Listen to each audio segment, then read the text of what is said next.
장편소설 가도실 간탄타 이 권대순.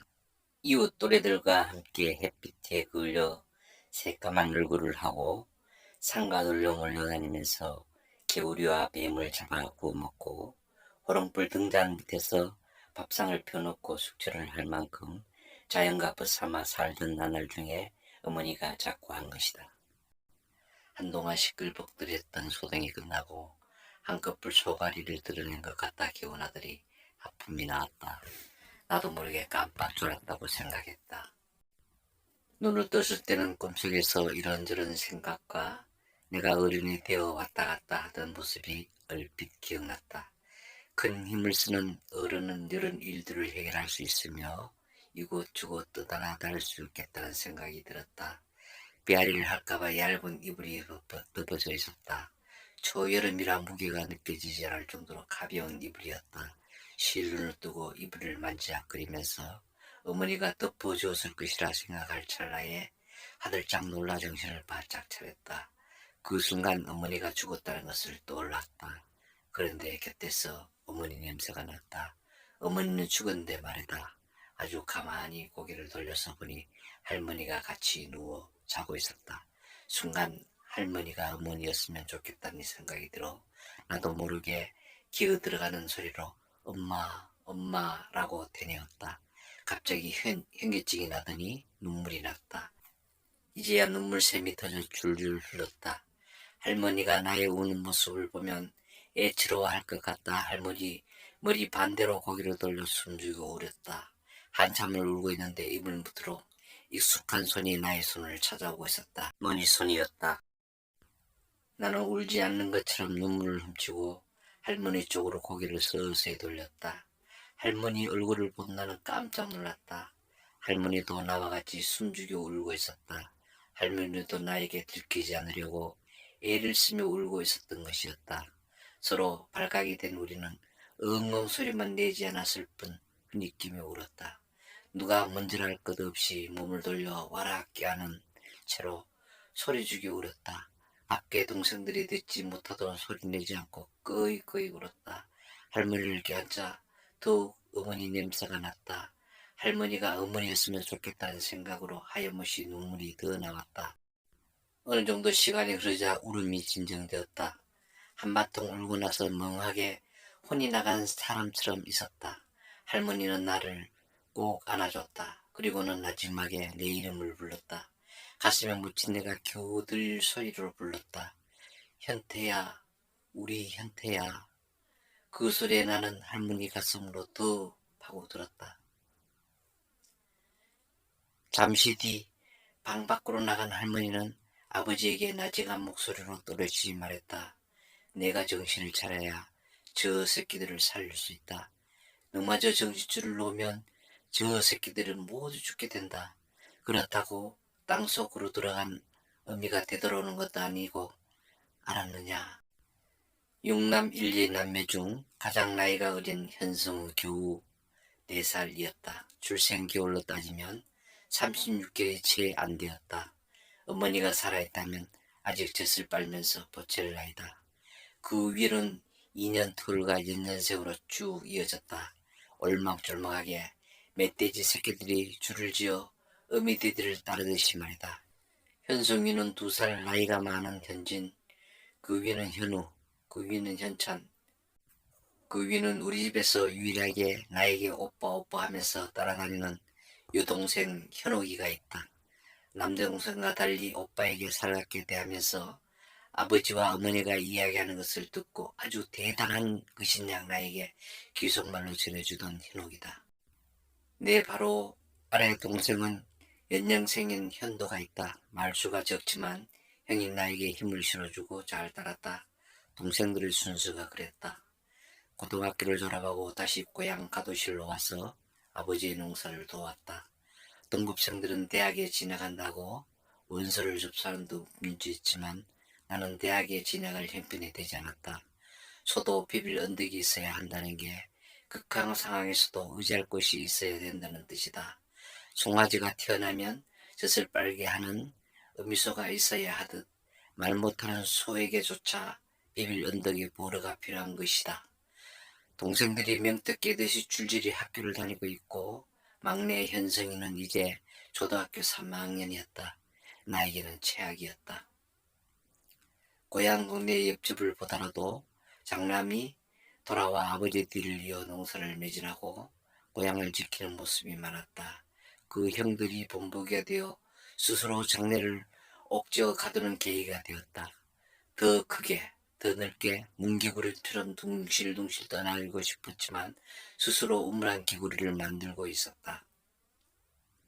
그럼에도 불구하고 나는 예외라고 악다구리를 쓰면서 대들며 대학에 진학하겠다고 했어야 했다. 그러나 나는 양순한 맏아들이자 청년으로 성장해 가고 있었다. 설상가상 정붙이고 싶은 고향집이지만 집안에 있으면 왠지 뻘쭘하고 가슴 한 곳에 뻥 구멍이나 그 구멍으로 허전한 기운이 들락거리고 있었다. 아버지가 보기에는 예전과 똑같은 아들이지만 내 스스로는 갈피를 잡지 못하고 생각이 많아졌다. 새어머니가 우리 집으로 와서 아버지의 아내가 된 지 서너 해가 되었고 우리 7남매가 굶지 않게 떼거리를 해줬다. 새어머니는 우리에게 살갑게 잘 대해 주었지만 마음 한편으로는 우윳다짐으로 우리들의 어머니가 되었다는 생각이 들었다. 이러지도 저러지도 못해서 할 수 없이 어머니라고 불러야 되는 거라 생각했다. 마음에는 조금 더 그럴 마음이 없었지만 할아버지와 할머니가 어머니라고 부르라고 강요해서 할 수 없이 쭈삣쭈삣 부르게 되었다. 죽은 어머니와 새어머니를 감히 비교할 수는 없지만 분명 많은 차이가 있었다. 새어머니는 본인이 낳은 자식이 아니라 하는 것 때문에 우리 7남매가 오해를 하고 상처를 받을까봐 더 애착을 가지고 성심성의껏 보살폈다. 늘 애를 쓰는 것이 눈에 보였다. 그렇게 애를 써줄수록 나는 더 거리감이 생겼다. 쌀가루와 콩고물이 잘 어우러져 시루떡이 되지만 한편으로는 층층이 이루어 버티고 있는 것처럼 속에는 불편함이 쌓이는 것 같았다.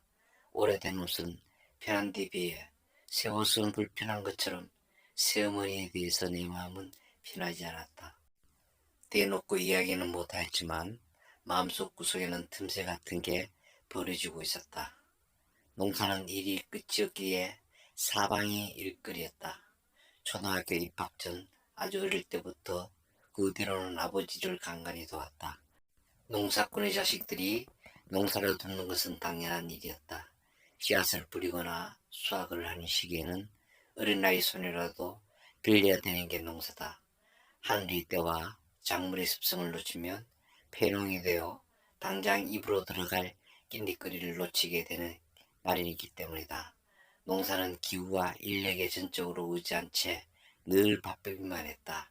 그 일을 내가 앞서서 하기보다는 아버지께서 이거 해라 저거 해라 시키는 꼴이었고 나는 양순한 아들인 양 예 그렇게 할게요 하면서 농사를 도왔지만 공중에 붕 떠있는 것만 같은 마음이었다. 거의 매일 일판에서 일을 하고 있을 때면 아버지는 점심밥 먹기 전과 점심밥을 먹고 난 뒤 중참으로 막걸리를 마셨다. 내가 고향을 오기 전에는 새어머니가 아버지 막걸리 신문을 또 맡았다. 물론 어머니가 살아있을 때는 어머니가 해야 되는 몫이었다. 일손이 한간 겨울에는 고향집 곳간에서 밀주를 담아 아버지의 목축임이 되도록 했으나 농번기에는 버길과 들리를 같이 해서 몸이 10kg라도 빠듯한 어머니가 밀주를 담그기에는 엄두를 못 내었다.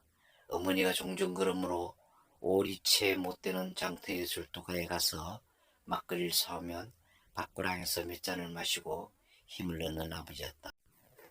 허기와 갈증으로 농산인을 진척이 드린 아버지를 생각해서 막걸리를 사오기에 바삐 움직인 탓에 어머니의 콧등에 땀이 송글송글 맺히곤 했다.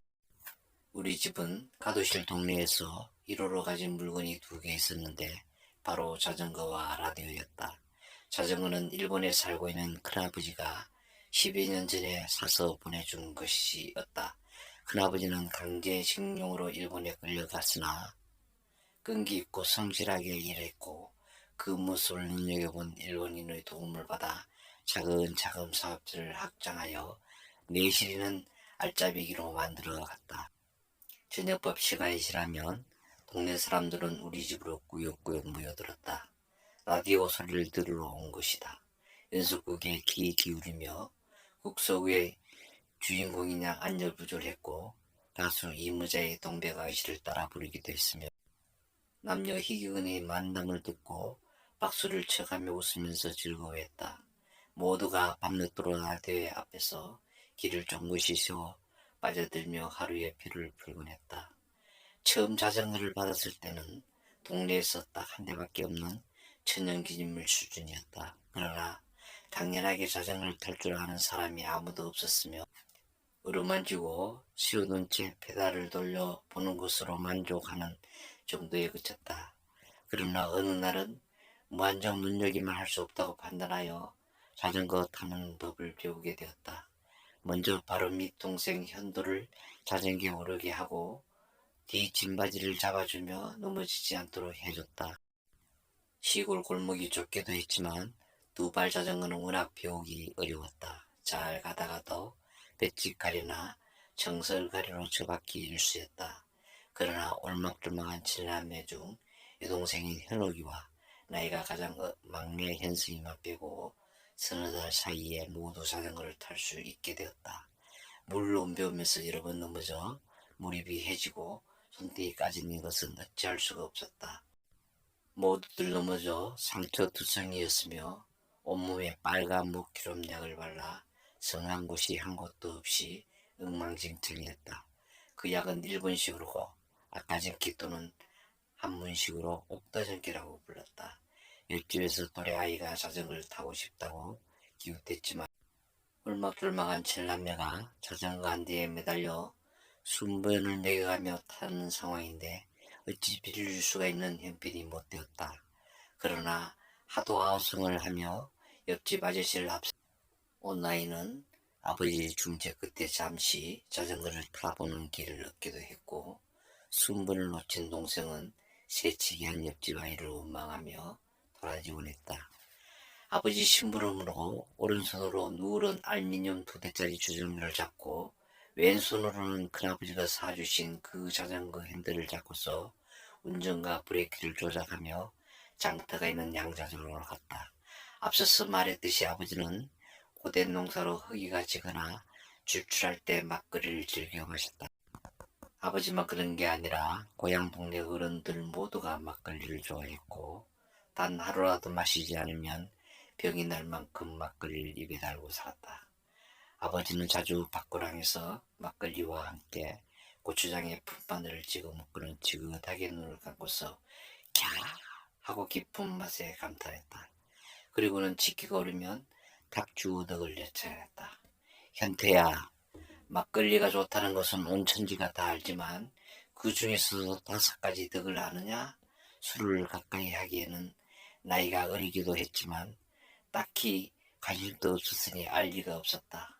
아버지는 서당의 훈장 선생님처럼 차분하고 차근차근히 말했다. 치하되 인사불성이 되지 않으니 일득이요. 출출할 때 새참으로 요의가 되는 것이 이득이요. 힘들 때 기운을 돋주는 것이 삼득이며 안 되던 일도 마시고 넉넉하게 이루어지는 것이 사득이요. 더불어 마시면 응어리가 풀려 합이 되는 것이 오덕이다. 한마디로 농사로 힘이 들고 출출할 때는 막걸리 치기가 제일이라는 뜻이다. 다음 회에 뵙겠습니다.